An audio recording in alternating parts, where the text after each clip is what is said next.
The theme for this event is the power of thought. Now this is a very big idea, but the word big isn't very descriptive. So instead, I would opt for all-encompassing. So much so that it is intimidating. And if I'm being honest, I didn't know where to start when writing this speech, because there were so many different ways I could go. Because I was intimidated. So instead, I decided to search up a few keywords online, and as I was browsing through websites telling me to live my true story, I realized the irony in what I was doing. I did not want to give a speech about the power of thought, so I turned to the internet for answers. And this is when I had the realization that I could not give a speech without acknowledging who assigns this power, or even where it comes from. So I'll give you a brief idea of what I think when I hear power. Immediately, I think strength.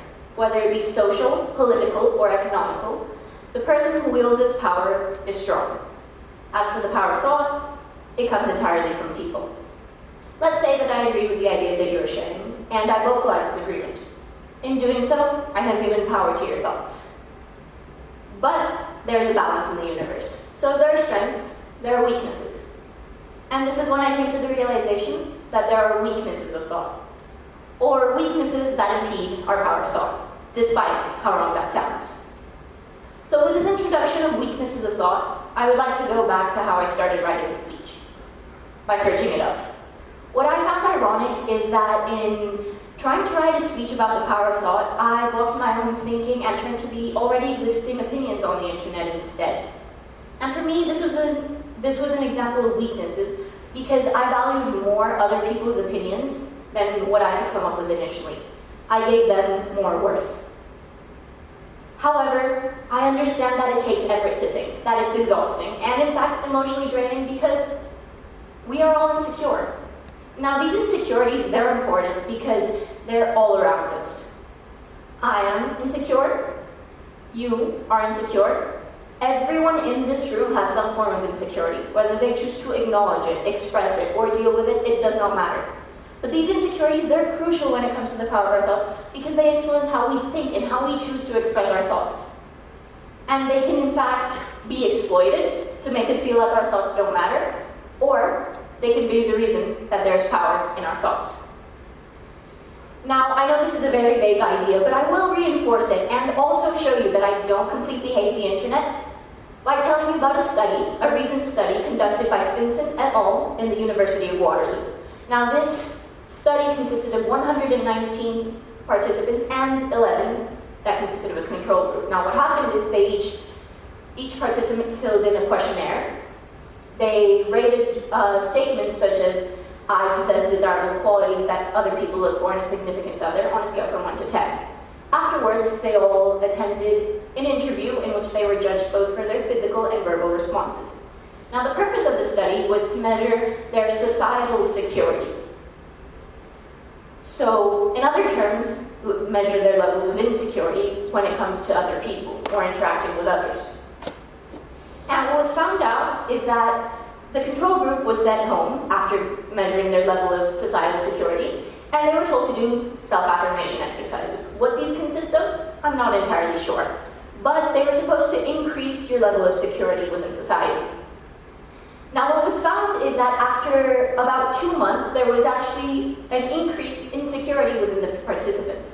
And this goes to show that your insecurities, if dealt with, can help you when communicating with others. You can grow from them. But if you ignore them or you choose to suppress them, they will still be there and you will still be insecure, and it becomes even harder to communicate with others. But how do our insecurities really play into the power of our thoughts? Through our self-worth. When we communicate with others, we are exposing a little bit that is inside of ourselves to those outside. Now this is scary. And I know I'm sounding a little dramatic because it's something we do every day. It's something we're encouraged to do in school. However, it is a scary thing to do. When we are communicating with others, we are opening up ourselves to their judgment, and this can lead to weaknesses because we can be scared, and we might not choose to communicate in fear of this. And I think this is why I went to the internet instead of brainstorming, because I was scared that what I was going to come up with was going to be wrong. I was scared that other people would judge me. So I needed self-assurance from, I didn't need self-assurance. I needed external validation from others. I had not performed enough of Stinson's self-affirmation exercises. However, what I realized is that in writing a speech about the power of our thoughts, I refused to think in fear of retribution. This was the irony I spoke of in the beginning. Earlier, I told you that you had power in your thoughts. However, this isn't always the case. There isn't always going to be someone encouraging you, someone telling you that your ideas are right. This does not mean they don't matter, but what this means is you have to find the motivation within yourself to give yourself your own security, to give yourself your own worth, so your thoughts can be communicated and shared with others around you. Now, I'm going to go down a slightly different route. As Sia has said, the theme for this TEDx event is that surfacing the ideology of democracy, the power of thought, an abstract idea which says that every individual on a spiritual level is on par with the rest, and thus has the right to be heard. Now, I know my talk hasn't sounded very similar to this because I've spoken about insecurities, I've spoken about weaknesses of thought. However, I would argue that it is the way in which we view ourselves and our own insecurities that prevent us from realizing that we are capable of any thought we set our minds to. So now, I'm going to ask you to do something. I'm going to ask you to think of a person. You get to decide who this person is. I'll describe them to you, and a person will come to mind. They are smart, whether it be academically or not. They are confident. You trust them. And everything they say somehow makes sense. And by now, you all should have thought of someone. And I'll refer to this person as person A. Keep them in mind when I tell you to look around. Look at your friends, look at your family, your acquaintances, people whose existence you know of. And I will ask you the question, what if you're person A for someone in this room, and you don't know it? Because when we view ourselves through our own insecurities and through our own lens, we are not the same person we project onto others. If you are constantly criticizing yourself, you cannot see the positive attributes that others can. However, those around you, they're not hearing your inner monologue, they're not hearing your insecurities, and they can see these attributes. And I'm telling you, even if you don't think you are person A for someone in this room, you can be. Because in reality, we can all think the same things. We are all humans, the same species, capable of the same thoughts.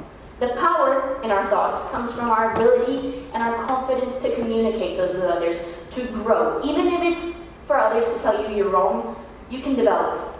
You can grow from this. And I'm telling you, even if it is intimidating, it can lead to change. It can lead to growth. After all, there is power in our thoughts. And if you don't believe me, please go search it up.